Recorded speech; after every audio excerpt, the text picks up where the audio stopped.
बेटा देखिए, हम लोगों ने इकोनॉमिक्स का नया चैप्टर शुरू किया था, डिमांड एनालिसिस।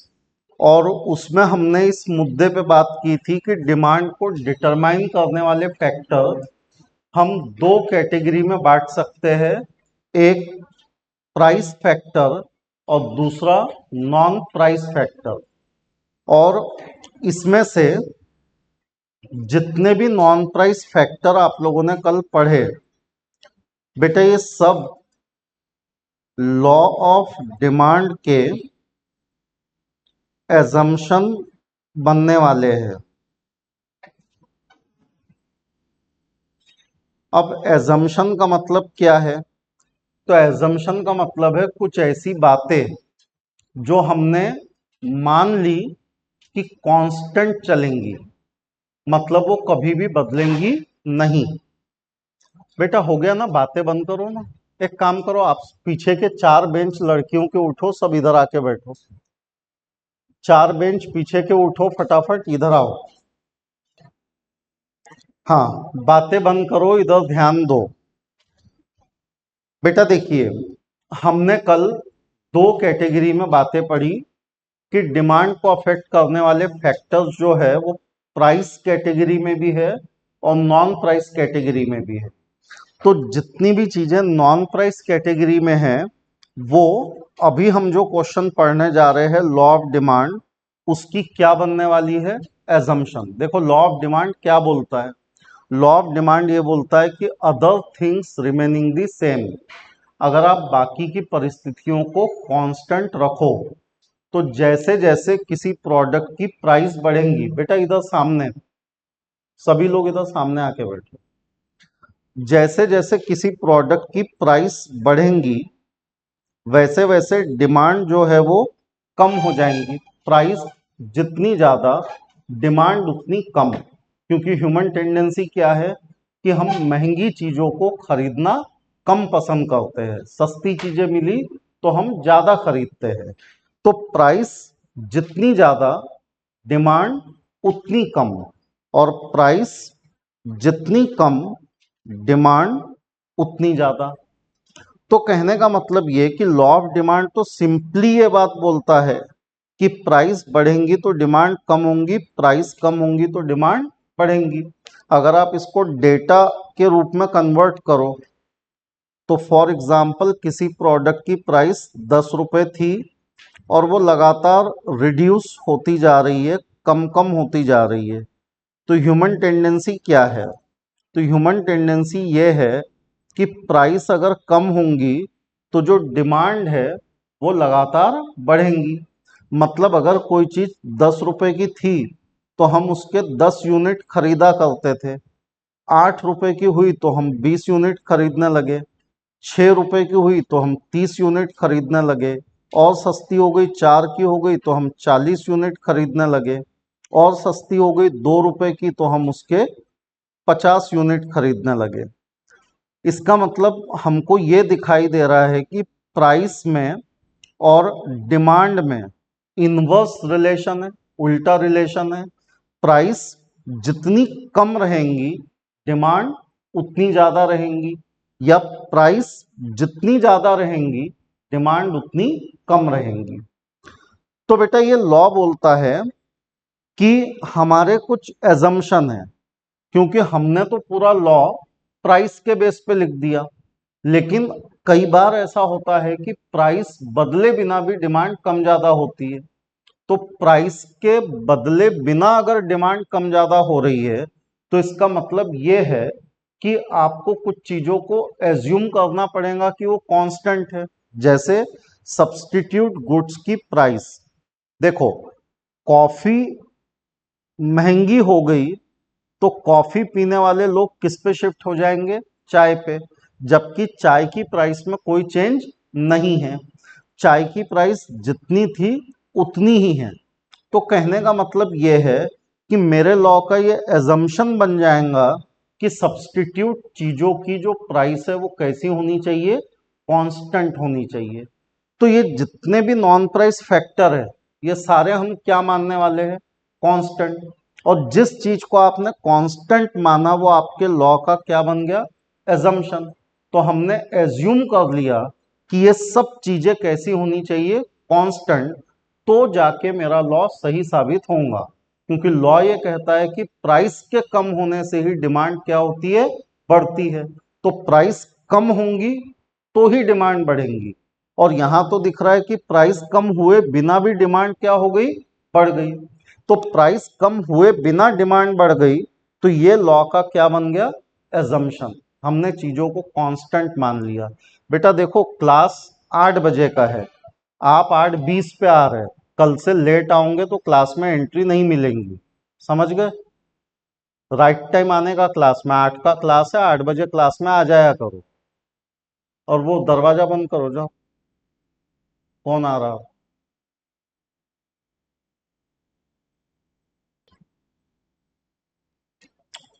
तो बेटा हम इन सब चीजों को कहां डालने वाले हैं, एजम्पशन की कैटेगरी में। जैसे एक और आप देख लीजिए, कॉम्प्लीमेंट्री गुड्स वो होते हैं जो एक साथ डिमांड किए जाते हैं। पेट्रोल हो गया सस्ता, अभी है 112, मान लो हो गया 50 रुपए लीटर। तो अगर पेट्रोल सस्ता हो जाए तो अचानक कार की डिमांड क्या होंगी, बढ़ेंगी।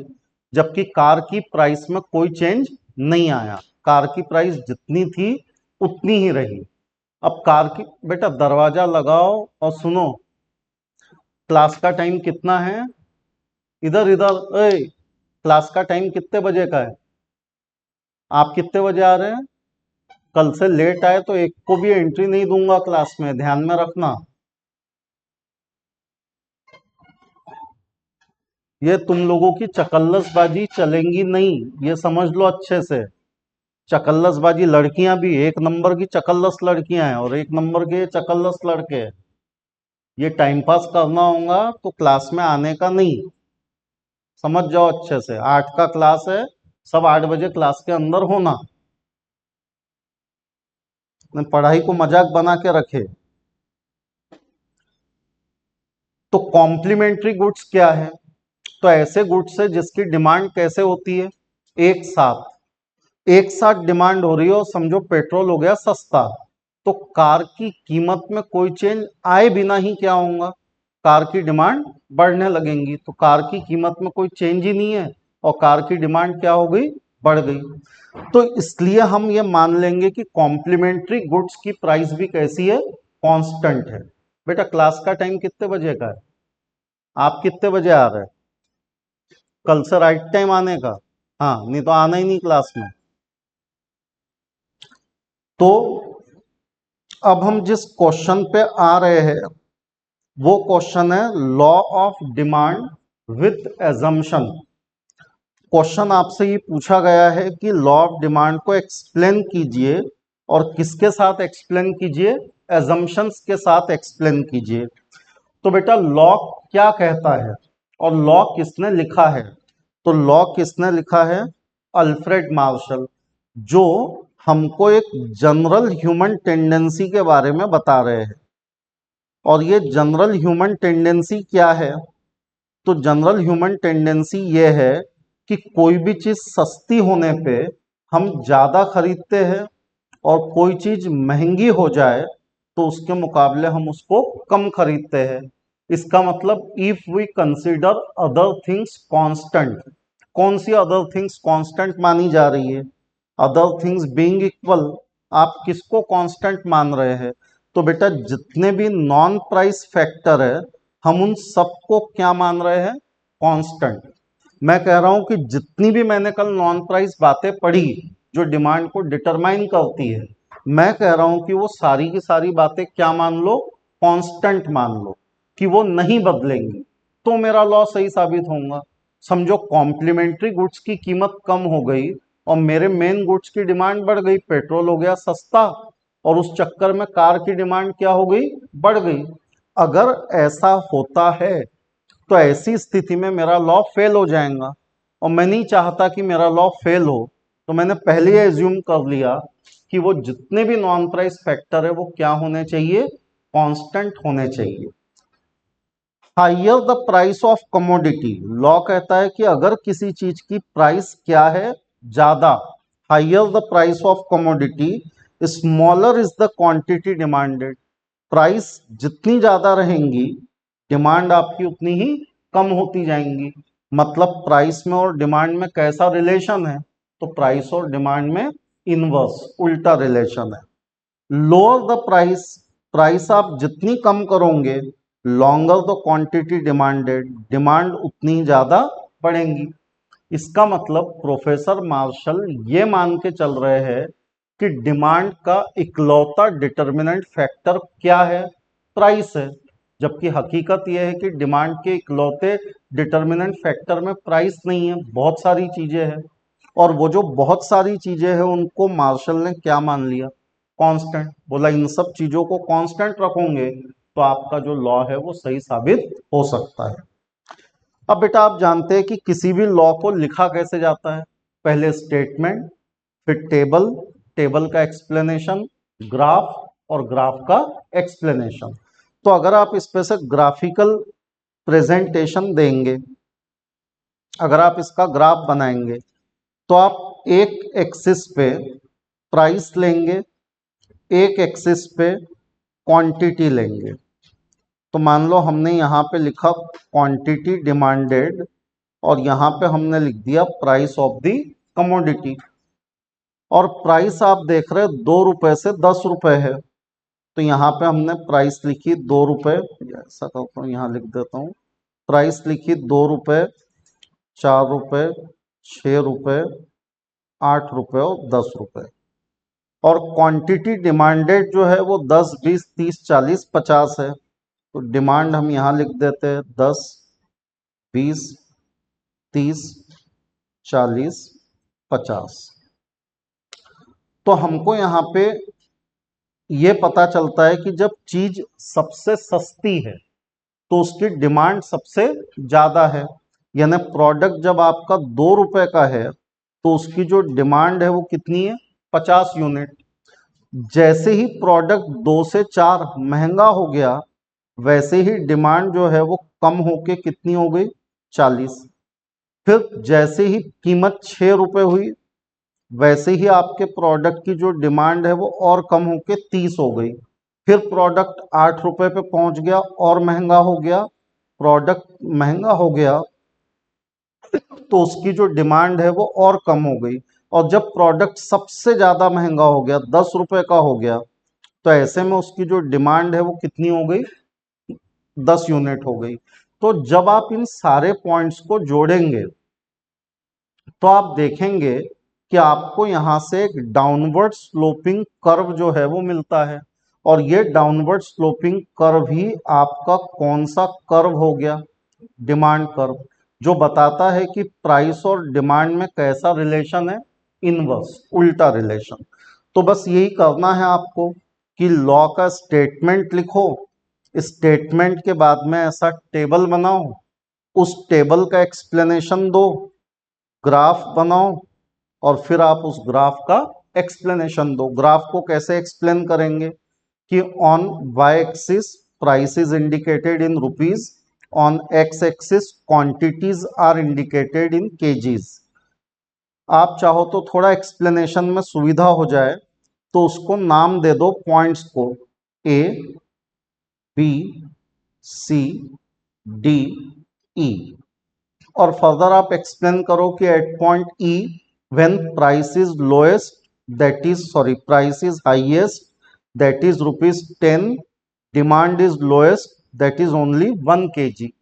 As price falls and reaches to minimum, our demand is highest, which is 5 kg.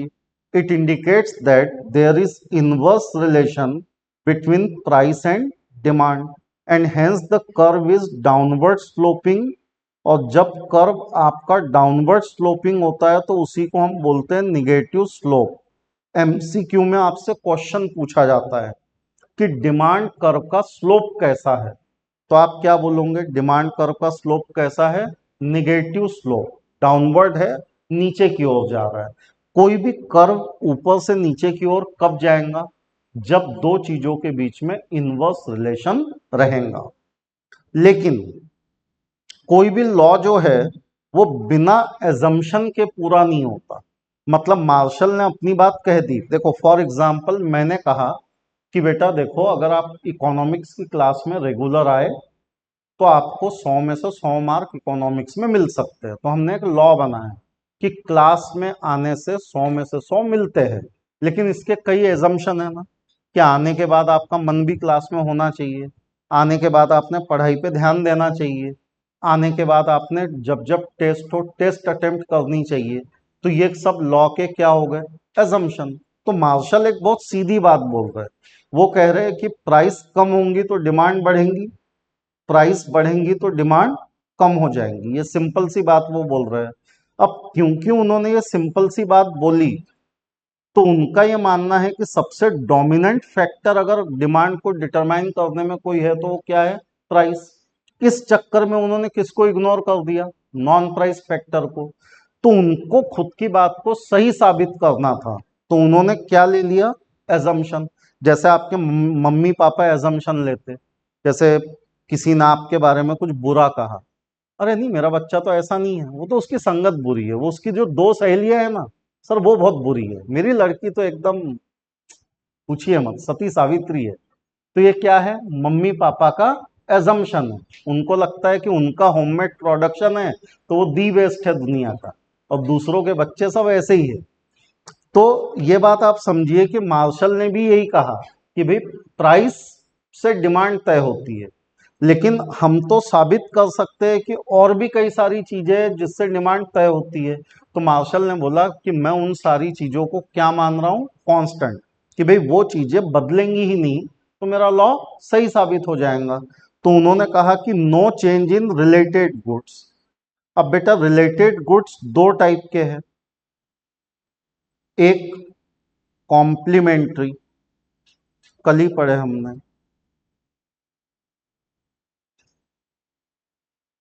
और दूसरे सब्स्टिट्यूट।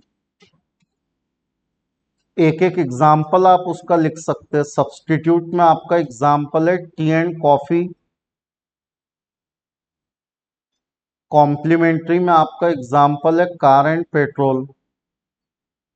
तो मार्शल क्या बोल रहे हैं, मार्शल बोल रहे हैं कि भैया देखो मैं तो ये मान के चल रहा हूं कि न कॉम्प्लीमेंट्री चीजों की प्राइस बदलेंगी न सब्स्टिट्यूट चीजों की, क्योंकि अगर ये बदलेंगी तो मेरा तो लॉ ही गलत साबित हो जाएगा, और मुझे तो मेरे लॉ को सही साबित करना है। गलत कैसे साबित होगा, मान लो आप कार की डिमांड का एनालिसिस कर रहे हैं, अकॉर्डिंग टू मार्शल कार की डिमांड कब बढ़ेंगी, जब कार की प्राइस कम हो जाएंगी। हुआ ऐसा कि कार की प्राइस उतनी ही रही, पेट्रोल की प्राइस नीचे आ गई। अब पेट्रोल सस्ता हो गया तो अचानक कार की डिमांड क्या हो गई, बढ़ गई। मतलब बिना प्राइस में चेंज आए कार की डिमांड क्या हो गई, बढ़ गई। अब बिना प्राइस में चेंज आए अगर कार की डिमांड बढ़ रही है तो लॉ तो गलत साबित हो गया। तो मार्शल बोल रहे हैं कि जो भी चीज मेरे लॉ को गलत साबित करेंगी मैं उसको क्या मान लूंगा, कांस्टेंट, कि उसमें कोई चेंज ही नहीं है। जैसे कॉफी महंगी हो गई तो कॉफी पीने वाले किस पे शिफ्ट हो जाएंगे, चाय पे। इससे चाय की डिमांड क्या होंगी, बढ़ेंगी। मार्शल का लॉ गलत साबित हो गया, क्योंकि मार्शल तो बोलते हैं कि चाय की डिमांड तब बढ़ेंगी जब चाय की प्राइस कम होंगी। यहाँ तो चाय की प्राइस में कोई चेंज नहीं है, उसके बावजूद चाय की प्राइस, चाय की डिमांड क्या हो रही है, बढ़ रही है। क्यों, क्योंकि उसका सब्स्टिट्यूट प्रोडक्ट क्या हो गया, महंगा हो गया। तो उनको अपनी बात सही साबित करनी थी, करके उन्होंने इन चीजों को क्या मान लिया, कांस्टेंट। बोले कि ये जितनी भी चीजें हैं ये बदलेंगी नहीं, तो मेरा लॉ सही साबित हो सकता है। फिर बोला है नो चेंज इन इनकम। कहता है लोगों की इनकम भी नहीं बदलनी चाहिए, क्योंकि इनकम ज्यादा तो डिमांड ज्यादा। अगर किसी व्यक्ति की इनकम बढ़ गई तो ज्यादा डिमांड करने लगेगा, फिर वो प्राइस को नहीं देखेगा क्योंकि उसकी कमाई ही बढ़ गई है।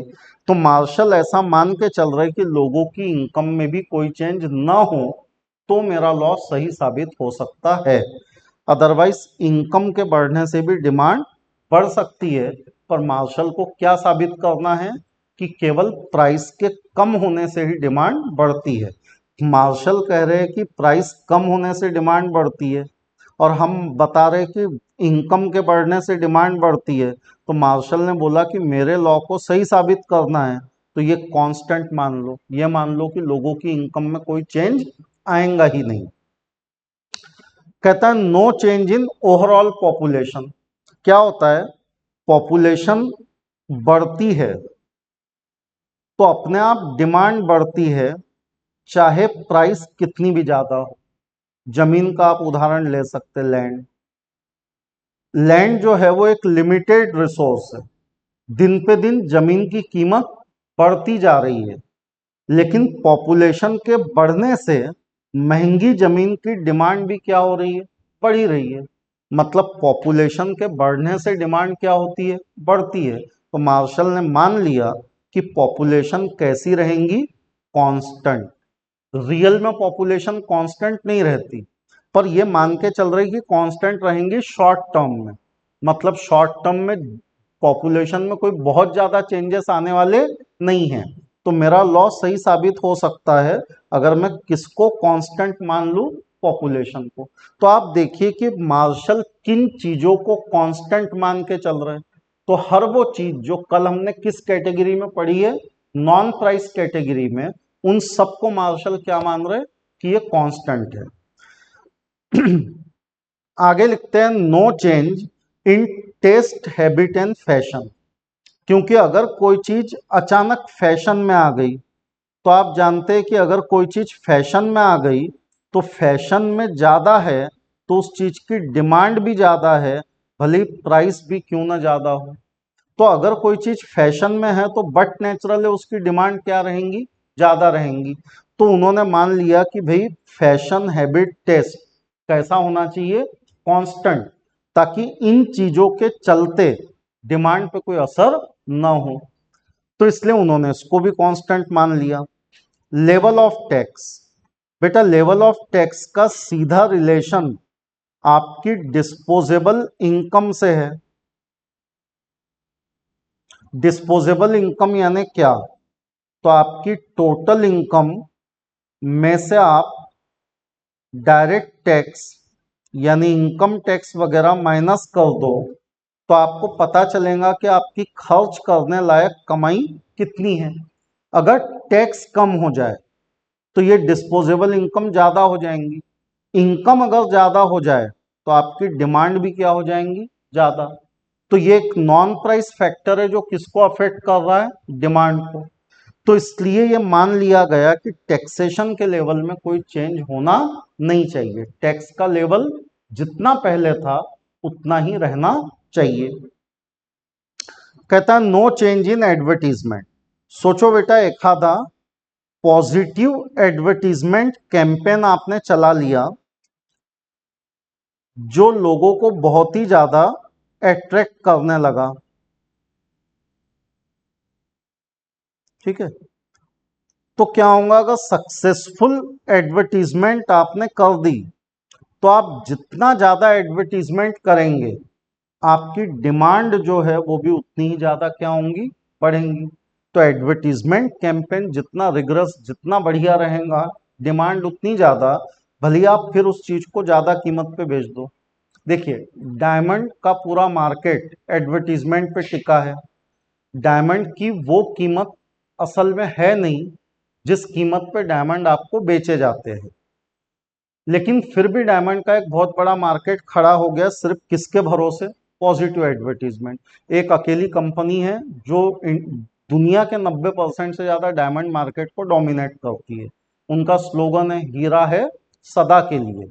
तो ऐसा स्लोगन दे दिया कि बिल्कुल लोगों को लगता कि डायमंड क्या है और क्या नहीं, जबकि डायमंड की एज सच कोई रिसेल वैल्यू नहीं है, जैसी सोने की है कि आप सोना जो भाव में खरीदे लगभग वही भाव में आपका सोना बिक सकता है, मतलब उससे ज्यादा में बिकेगा। डायमंड का ऐसा नहीं है। लेकिन पॉजिटिव एडवर्टीजमेंट के बेस पे वो चल रहा है कि डिमांड जितनी ज्यादा, पॉजिटिव एडवर्टीजमेंट जितनी बढ़िया, डिमांड उतनी ज्यादा, प्राइस भी उतनी ज्यादा। आप अपने आसपास के छोटे छोटे उदाहरण देखो। किंडर जॉय चॉकलेट आती, कितने की आती, 50 रुपए की। अब मेरे को बताइए 50 रुपए की चॉकलेट किसी ने इमेजिन की थी क्या?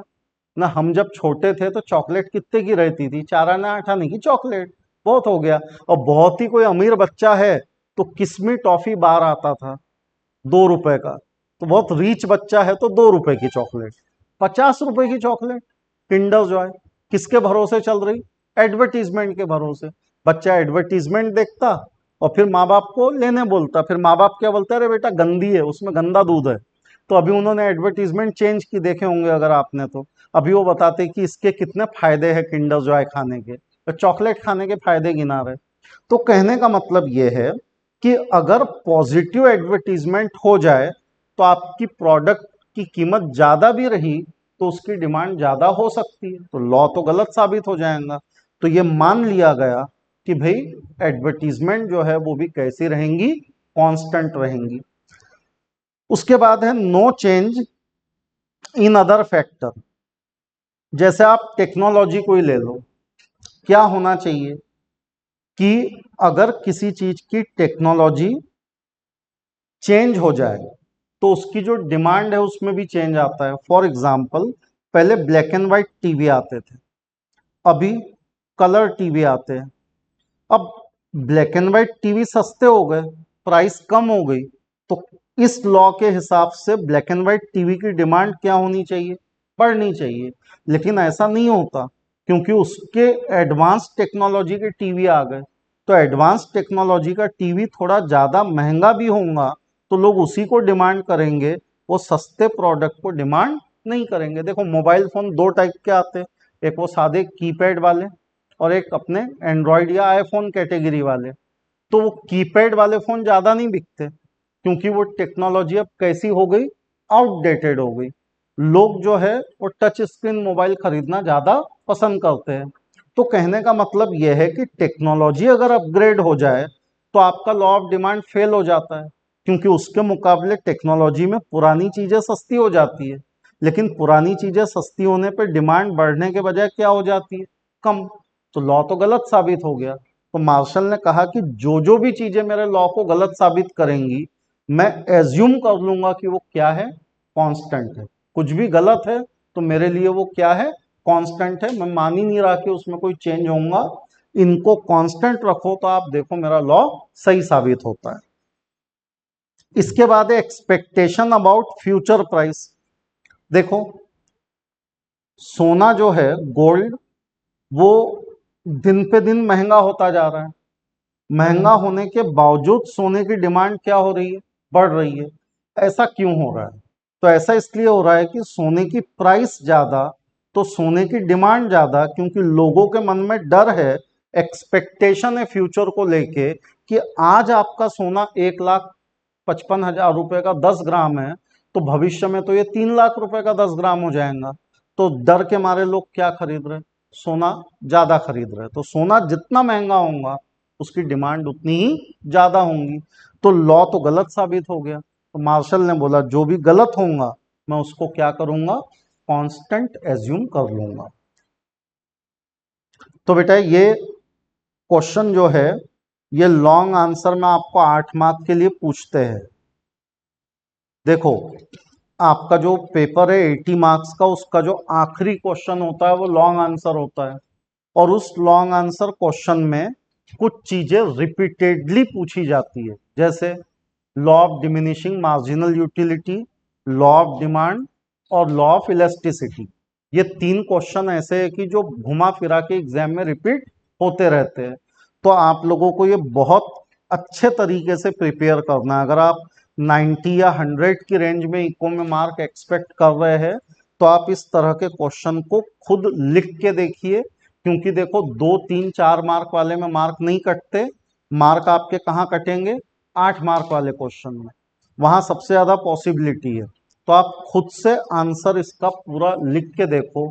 टेस्ट हो तो कोशिश करो कि डिटेल्ड आंसर लिखो, ताकि कहीं पे मार्क कटने की गुंजाइश ना रहे। कभी भी इकोनॉमिक्स का कोई क्वेश्चन लिखो तो उसको कंक्लूजन तक ले जाओ।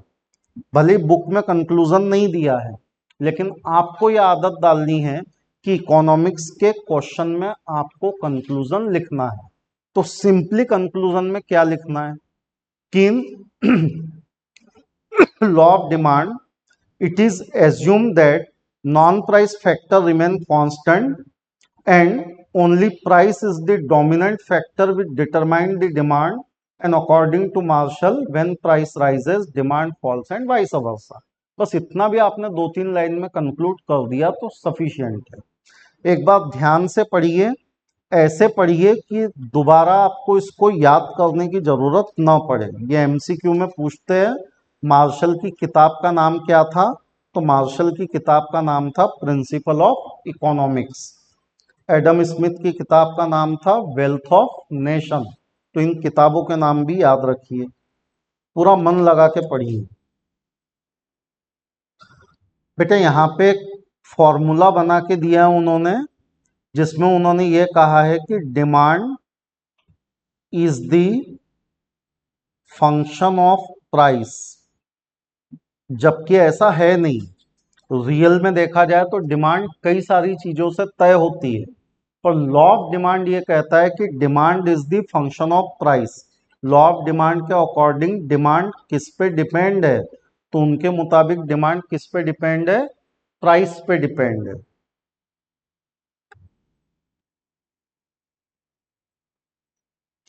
बेटा इससे रिलेटेड एक गिव रीजन का क्वेश्चन है जो अक्सर आपकी एग्जाम में पूछा जाता है। 4 मार्क के लिए आपको गिव रीजन पूछते हैं एग्जाम में, आपके एमसीक्यू वाले सेक्शन में आपको मिलेगा, पीछे में है।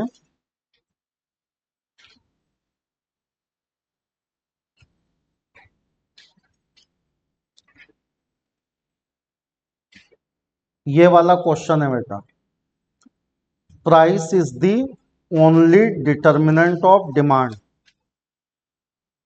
कि प्राइस जो है वो डिमांड का इकलौता डिटर्मिनेंट फैक्टर है, जो कि गलत है। डिमांड के प्राइस के अलावा भी बहुत सारे डिटर्मिनेंट फैक्टर हैं। अगर इसी सेंटेंस को ऐसा लिख दिया जाए कि प्राइस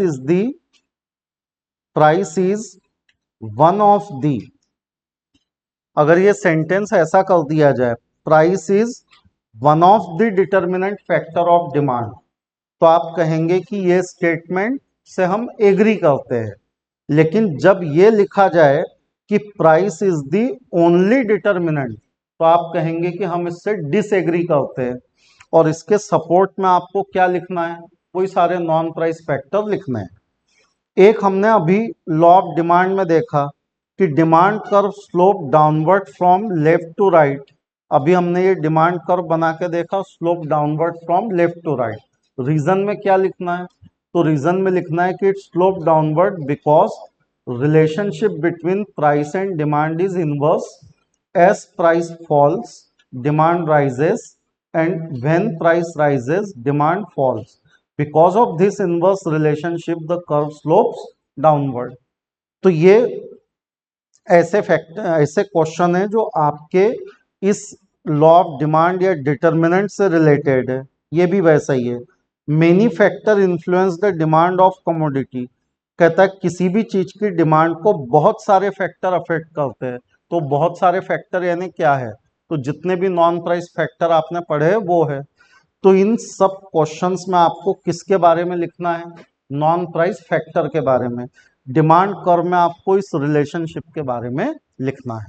ठीक बेटा, आप में से किन लोगों का ऑफिस मैनेजमेंट है?